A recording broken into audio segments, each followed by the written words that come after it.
नीतीश की ताजपोशी से साफ हुई भाजपा की चाल। बिहार में नीतीश, केंद्र में मोदी, इस राजनीति में छुपा है बड़ा राज।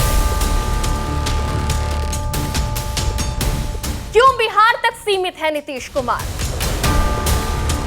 केंद्र में नीतीश की एंट्री से किसकी कुर्सी पर खतरा? क्या बिहार की सत्ता में नीतीश कुमार को बनाए रखना भाजपा की मजबूरी है? नीतीश कुमार के राज तिलक के पीछे की असली कहानी क्या है, चलिए आपको बताते हैं। नमस्कार, टीवी 24 नेटवर्क देख रहे हैं आप, मैं हूं आपके साथ शिखा मेहरोत्रा।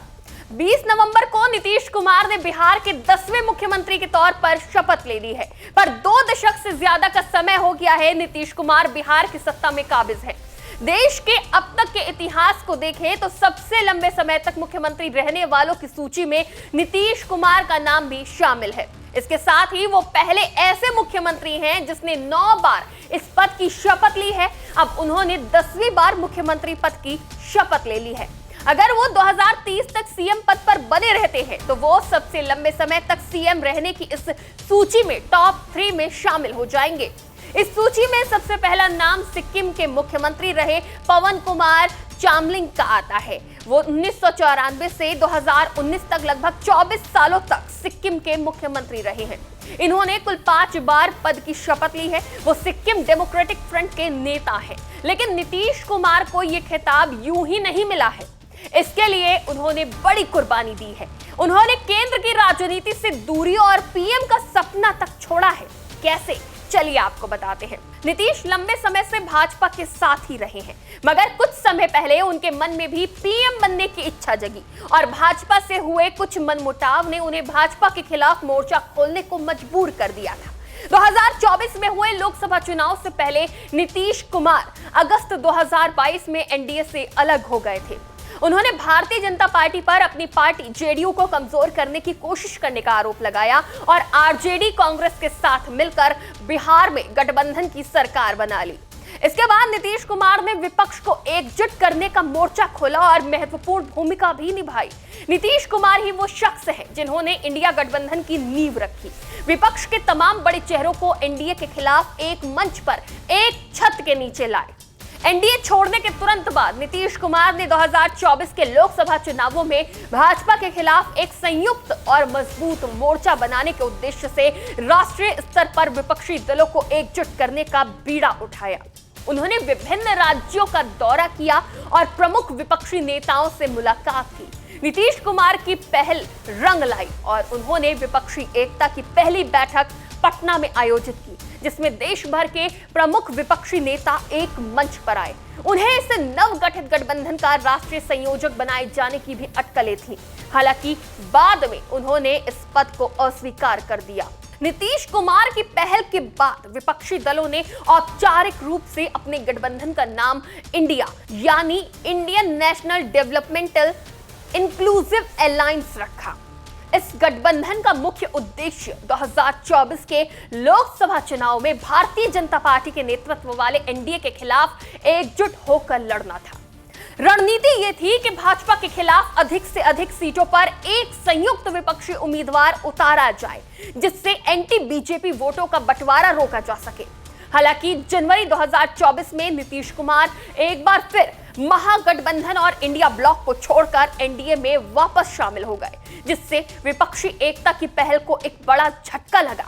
जब नीतीश कुमार विपक्षी खेमे को एकजुट कर रहे थे, तब माना जा रहा था कि वो न सिर्फ उसका नेतृत्व करेंगे, बल्कि लोकसभा चुनाव में अगर जीत मिलती है तो नीतीश ही पीएम फेस होंगे, क्योंकि सालों से नीतीश कुमार मुख्यमंत्री के तौर पर बिहार की राजनीति में बने हैं, साफ सुथरी छवि के नेता हैं। उनके लॉ एंड ऑर्डर के चलते उन्हें सुशासन बाबू कहा जाता है, जिसकी वजह से उन्हें विपक्षी खेमे में स्ट्रॉन्ग कैंडिडेट के तौर पर देखा जा रहा था। पर नीतीश कुमार को समय रहते ये समझ आ गया कि देश की दूसरी सबसे बड़ी पार्टी कांग्रेस को ये सौदा रास नहीं आएगा।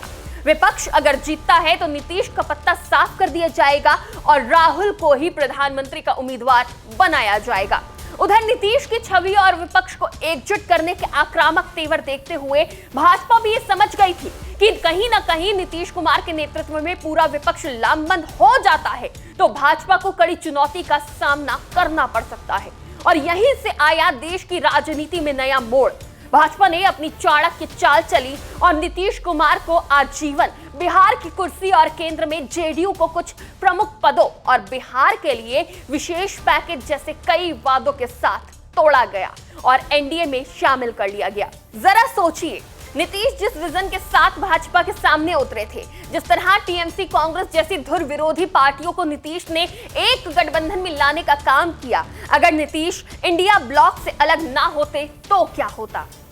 साफ है, अगर नीतीश ने जिस महागठबंधन को एनडीए के सामने खड़ा किया, उसने लोकसभा चुनाव में भाजपा को इतनी बुरी तरह तोड़ा कि जो भाजपा 400 पार का नारा दे रही थी, वो बहुमत का आंकड़ा न पार कर पाई।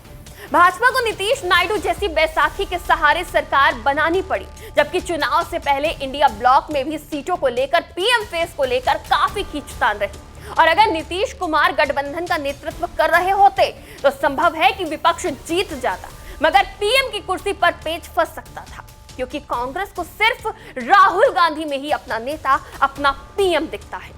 नीतीश को भी ये दिख रहा था और उधर भाजपा ने भी नीतीश कुमार की आंखें खोलने का काम किया, लेकिन ऐसा नहीं था कि 1% भी चांस नहीं थे कि नीतीश कुमार पीएम बन सकते थे। जी हां, पीएम बनने की संभावना उस दौर में ही थी, पर नीतीश ने बड़े दिल से त्याग किया और अपने समर्थन से एनडीए की सरकार बनवाई। जब बिहार में चुनाव आए तो ऐसी खूब खबरें उड़ी कि नीतीश को किनारे कर दिया जा रहा है। विपक्ष के नेताओं ने नीतीश के स्वास्थ्य का हवाला देते हुए कहा कि नीतीश को यूज किया जा रहा है, उनका फायदा उठाया जा रहा है, चुनाव जीतने के बाद मुख्यमंत्री को बदल दिया जाएगा, नीतीश कुमार को बदल दिया जाएगा, उनसे चुनाव से पहले ही इस्तीफा मांगा जा रहा है। तमाम अफवाहें उड़ाई गई, लेकिन अब सब दूध का दूध और पानी का पानी हो गया है। नीतीश कुमार ने एक बार फिर बिहार के मुख्यमंत्री के तौर पर शपथ ले ली है। मंच पर पीएम मोदी भी साफ नजर आए।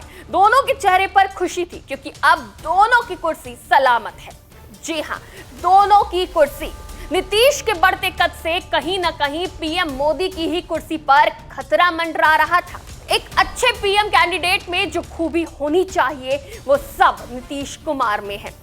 नीतीश कुमार लोकप्रिय नेता है, अच्छी छवि, राजनीति का सफर और नेतृत्व क्षमता, जिसका प्रदर्शन वो विपक्ष को एकजुट कर दिखा चुके हैं, जिसकी वजह से कथित रूप से भाजपा चाहती है कि नीतीश कुमार बिहार की सत्ता और बिहार की राजनीति में व्यस्त रहे, केंद्र का रुख ना करें, ताकि भाजपा की शीर्ष पर बैठे नेताओं जो पीएम की रेस में खुद को देख रहे हैं, उनके लिए कोई चुनौती न उत्पन्न करें, जिसकी वजह से एक बार फिर भाजपा की ज्यादा सीटें होने के बावजूद भाजपा ने नीतीश कुमार को तोहफे में बिहार के मुख्यमंत्री की कुर्सी दे दी है।